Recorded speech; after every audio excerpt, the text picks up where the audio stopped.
Welcome back to my channel.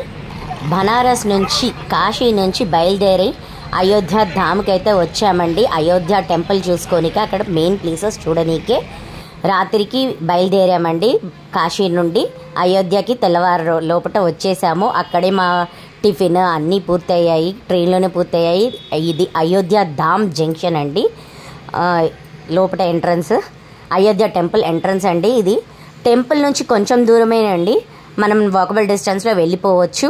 కొంచెం దూరం దాకా మనకి ఫోన్స్ అయితే అలో ఉంటుంది. సత్యసాయి ట్రస్ట్, కొన్ని ట్రస్ట్ వాళ్ళు అలా మెడికల్ క్యాంప్స్, అన్నదాన సత్రాలు అన్నీ పెట్టారండి. కానీ మాకు వీలు కాలేదండి వెళ్ళనీకే. ఎక్కడికక్కడ దారి చూపిస్తూ ఉంటారు. ఇది మేము డిపాజిట్ చేసే ప్లేస్ అన్నమాట. ఫోన్స్ వేరే దగ్గర, లగేజ్ వేరే దగ్గర డిపాజిట్ చేయాలండి చెప్పులకి. ఇది హనుమాన్ టెంపుల్. ఇక్కడికి మాకు ఫోన్ అలౌ ఉందండి, మేము తీసాము. కొంచెం లోపలైతే అలౌ లేదండి, ఫుల్ క్రౌడ్. జనక మహారాజా భవనము, కనక భవన, మళ్ళా సీతామా భవన్ అని చెప్పి కూడా ఉంటుంది. ఇవన్నీ కొన్ని భవనాలు అయితే ఉన్నాయి చూడనీకే.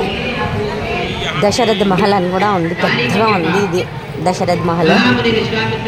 కనక భవన్ అంటే అమ్మవారికి, సీతమ్మ వారికి రాముల వారు గిఫ్ట్గా ఇచ్చారు. ఈ కనక భవన్ని పెళ్ళికి గిఫ్ట్గా ఇచ్చారంట, అందుకని దీన్ని కనక భవన్ అని అంటారంట. ఇదే దశరథ్ మహల్ టెంపుల్ ఇంతకుముందు చూపించింది. ఇది కనక భవన్.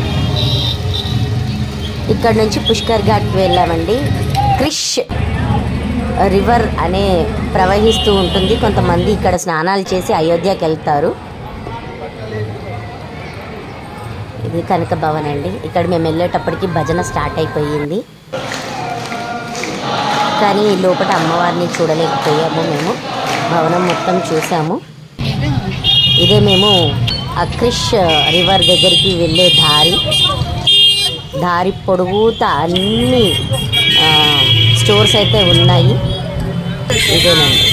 ఈ దానికి కనక భవన్కి, ఈ లతా మంగేష్కర్ ఘాట్కి చాలా దూరం అండి. చాలా అంటే చాలా దూరం. ఇక్కడ నుంచి మనకు రైల్వే స్టేషన్ దగ్గర అవుతుంది. Like, share and subscribe to my channel.